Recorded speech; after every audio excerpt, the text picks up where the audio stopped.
and recognize the proud traditions of selfless and heroic service the Army has provided to our nation.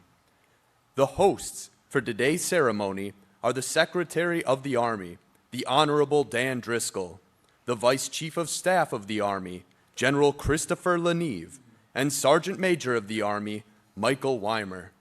Please stand for the singing of our national anthem by Staff Sergeant Matthew Burke from the United States Army Band, Pershing's Own, and the invocation delivered by Chaplain Brigadier General Jack Stumey, Army Deputy Chief of Chaplains.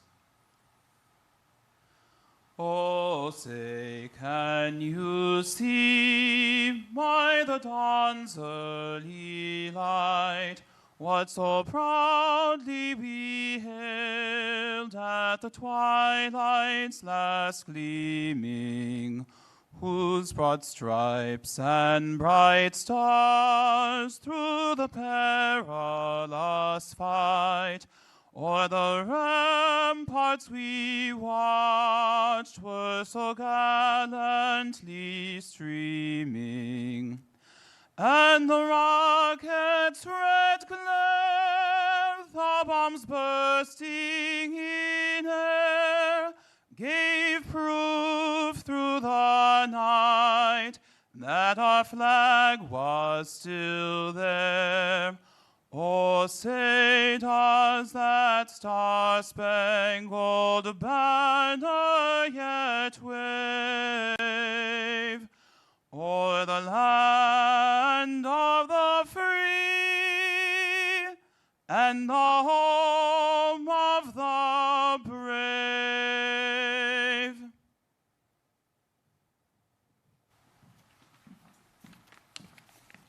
Please bow with me as I pray. Almighty and wonderful God, our strength and our peace, the one in whom we trust, we welcome you today as we celebrate 251 years of service. In our celebration, we are reminded of the many soldiers and their families who down through the ages have given so much on our behalf. Thank you for raising them up to give us a model of service and sacrifice to the nation. And now, Lord, we ask your blessing upon these warriors with us today who, through re-enlisting, are answering the call found in Isaiah of whom shall I send and who will go for us. Watch over them as they continue to live out Isaiah's reply, here am I, send me. Now, Father, thank you for our soldiers, families, and civilians who serve far and wide. Please strengthen them body, mind, and soul, and through this celebration, stir us in gratitude, renew our purpose, and remind us of who we are as soldiers, defenders of liberty. This I pray in your most holy name. Amen. Please be seated. Ladies and gentlemen, General Leneve.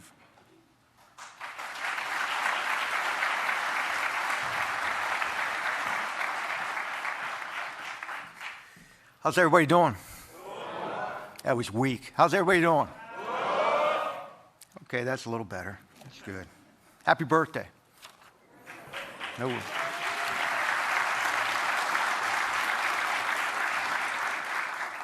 I know there's a lot of people, out live streaming this, and it's good to see everybody out here today, taking a couple minutes to recognize the incredible impact our Army has had on our country. So I'm going to talk about 45 minutes today. We'll do an intermission and then come back, and I'll hit my last 30, 40 minutes. So I won't. So good morning, Secretary Driscoll, sir, and team. Thank you for being all here. Thanks for joining us today for our birthday celebration and also, as important, a re-enlistment ceremony. I got to warn you all, last time I helped cut the cake was in Korea. I smashed the cake, it exploded, literally exploded. I have 2 dry cleaning bills later. My uniform still has cake in it. Everybody in the first 2 rows have cake all over them. I don't know what happened. We hit it too hard. We're going to try to do it again today. It'll be a splash zone, much like the comedian Gallagher had years ago. I'm going to try to tone it down a little bit, but we'll see.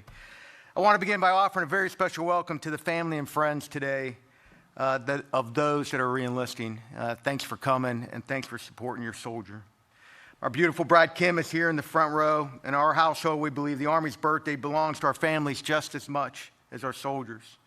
So thank you for joining our celebration today. You know, there's a celebratory tone here in our nation's capital as we prepare to commemorate the 250th birthday of our incredible nation, and rightfully so. The nation has been a beacon of democracy for the world, and our nation has constantly showed up in defense of democratic values throughout our history. For 251 years, every time this nation has to make good on its promises, it's been the United States Army on the ground, closing with the enemy. And here's how I see it. The United States Army is not one option among several. It's the deciding force in America's strategy.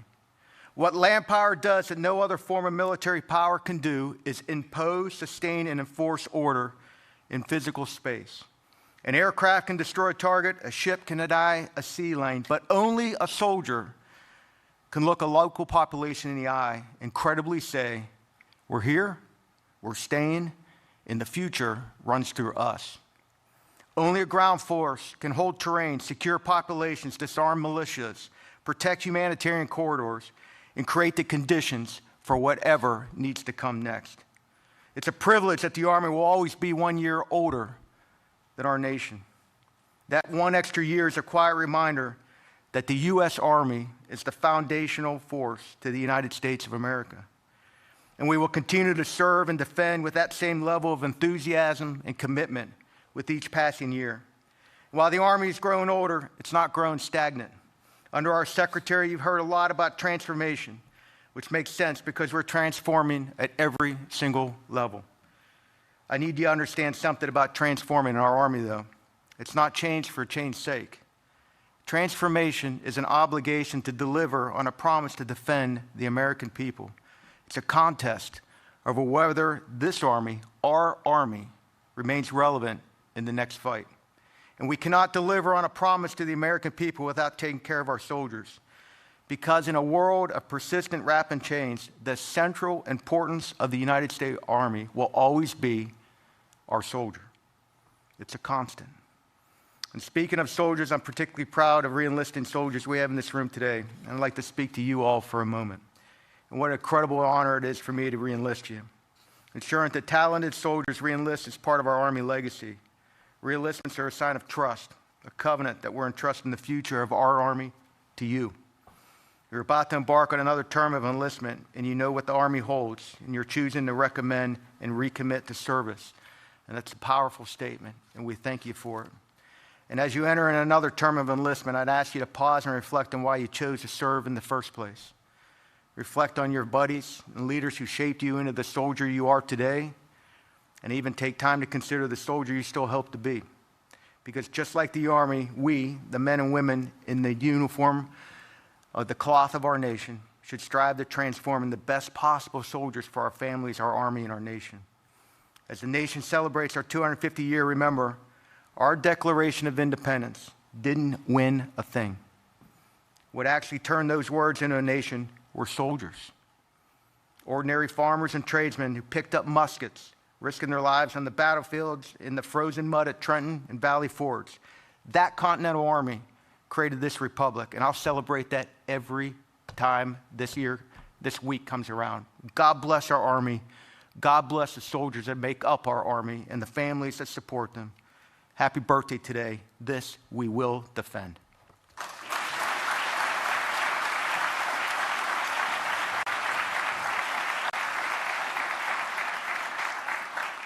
Thank you, General Leneve. Ladies and gentlemen, Secretary Driscoll.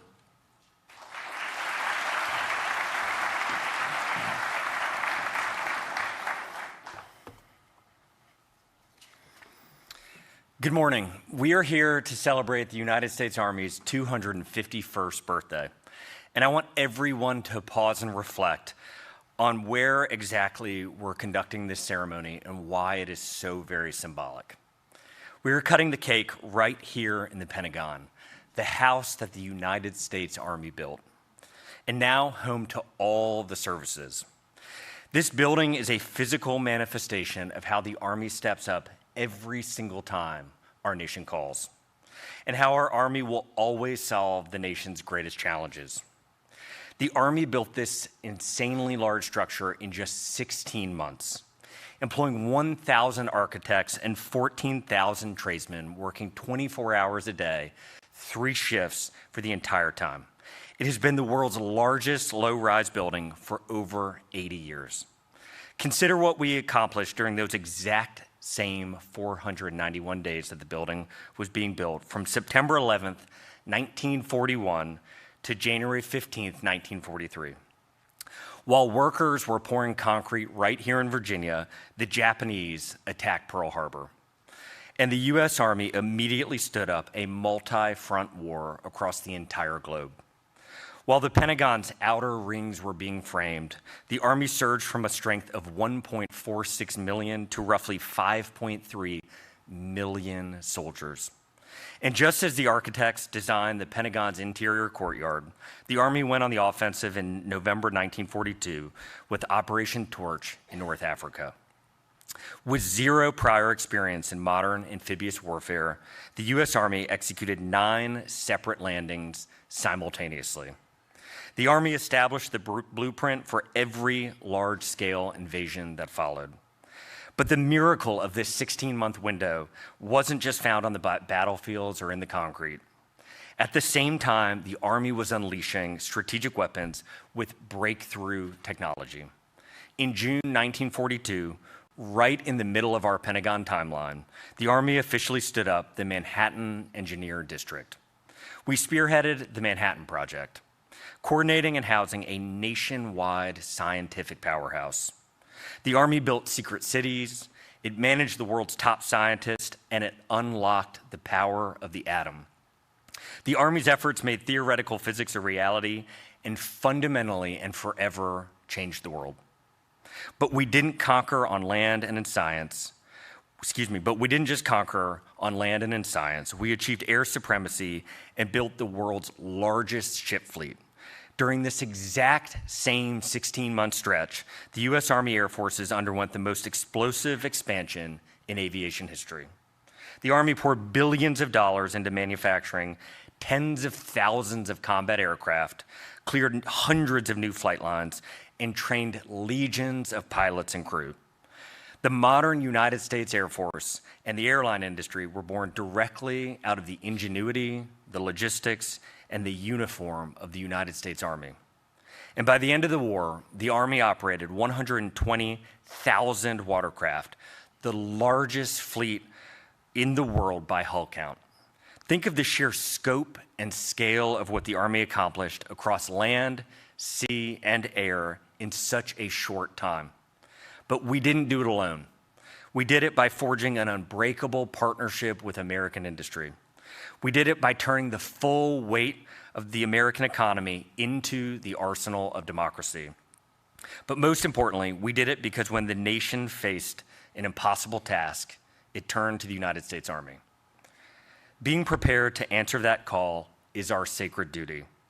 Our nation will call upon the Army once again to do the impossible. And we must be ready all the way from the foxhole to the factory floor. Our soldiers must be able to deploy to combat and not just survive the modern battlefield, but they must be able to dominate it. So we are cutting the red tape, pushing technology to the edge, and getting soldiers exactly what they need to win. Our logistics enterprise must be able to sustain the fight. So we are hardening our supply chains, ensuring that we can repair and resupply faster than any adversary. And our defense production must ensure that overwhelming our soldiers through mass is never, ever an option. So we are revitalizing our organic industrial base and partnering with the very best of American industry and tech. We're opening doors to the private sector, innovation in a way that will unlock our nation's unstoppable potential. And together, we will again be ready to answer our nation's call. I challenge anyone to identify in their 20, 30, or 40 or more years of service where they have seen such fundamental, so positive, and such focused velocity and change. It simply hasn't happened since our Army predecessors raised this building from the Virginia dirt. And all of you in this room are making sure that when our nation calls, we can once again do the impossible. We turned 251 years old this year, but we are not looking back. We are looking forward because we are just getting started. And nothing proves that more than the 31 soldiers who will re-enlist today with Vice. Your decision to raise your right hand again is a commitment to the person standing to your left and to your right. It is a commitment to defend our nation. You are the living continuation of the legacy that we celebrate today. You are the future of our Army, and our future with you is incredibly bright. Thank you so much for being here, and let's all maintain the momentum as we attack year 252. This will defend.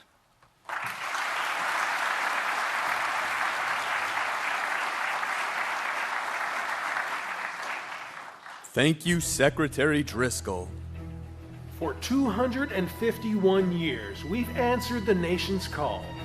From the fields of Yorktown to the sands of the Middle East, our legacy was forged in the crucible of conflict. But that legacy is not just our history. It is the foundation upon which we will build our future. Driven by the sheer grit and uncompromising willingness to fight of the American soldier, we master the art of warfighting. We deliver ready combat formations, lethal, agile, and prepared for any domain. Our warfighters are always ready to fight tonight, while continuously transforming for tomorrow's battlefields across the globe. We sustain this overmatch by strengthening the profession of arms, forging leaders bound by trust. When called upon, we will fight, and we will win. This will defend.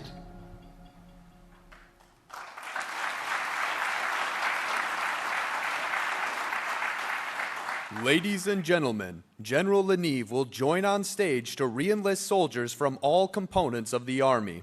Joining General Leneve today are soldiers from the National Capital Region. For those in attendance, please remain seated during the oath of enlistment. Ladies and gentlemen, General Leneve. Okay, first off, thank you. Thanks for committing again. We're proud to have you on the team. God bless you all. But with that, raise your right hand. I state your full name. I state your full name.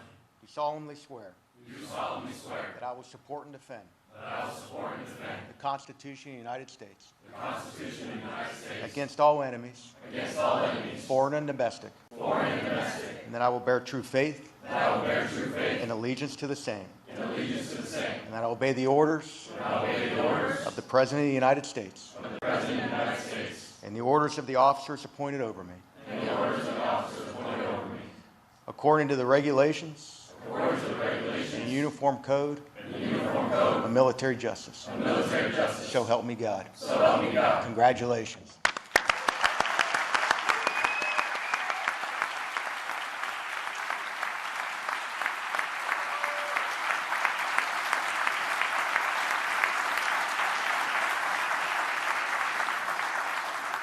And this is why your Army is always ready to kick anybody's ass, right here.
Ladies and gentlemen, at this time, soldiers from the Army Executive Dining Facility are moving the Army birthday cake into position. The cake was prepared by the non-commissioned officers and soldiers assigned to the Army Executive Dining Facility.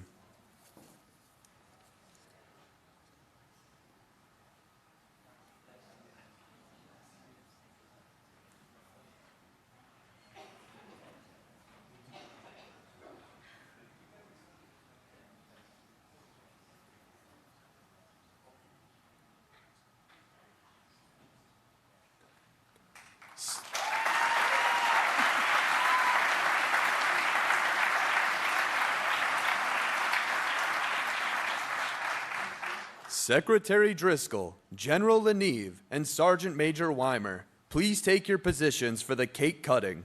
To commemorate 251 years of service to the nation, joining them is the youngest soldier, Private First Class Elijah Leach from the 3rd United States Infantry Regiment, the Old Guard, and the oldest soldier, Master Sergeant Jiao Lu from the United States Army Band.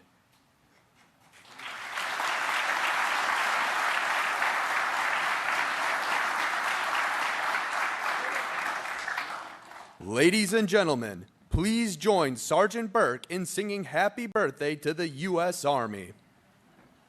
Happy birthday to you. Happy birthday to you. Happy birthday, U.S. Army. Happy birthday to you.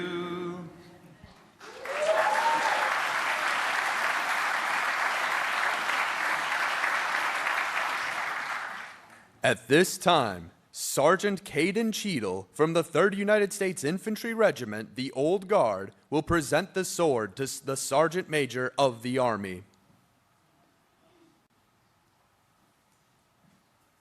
I want everybody to know, this was made with protein powder.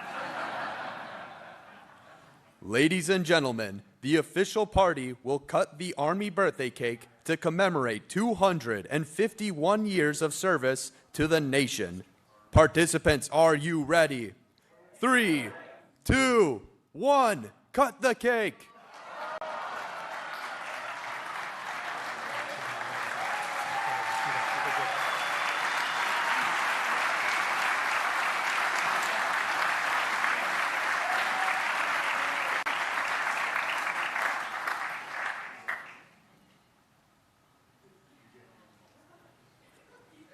Thank you, cake-cutting participants.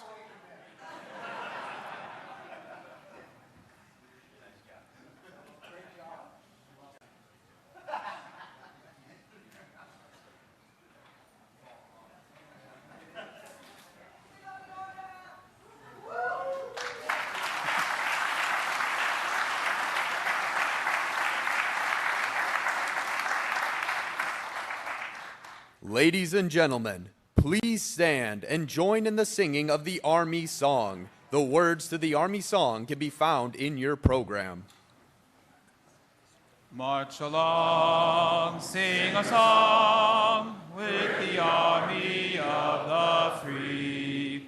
Count the brave, count the true, who have fought to victory. We're the army and proud of our name. We're the army and proudly proclaim. First to fight for the right and to build the nation's might, and the army goes rolling along. Proud of all we have done, fighting till the battle's won, and the army goes rolling along. Then it's hi, hi, hey, the army's on its way. Count off the cadence loud and strong. For wherever we go, you will always know that the army goes rolling along.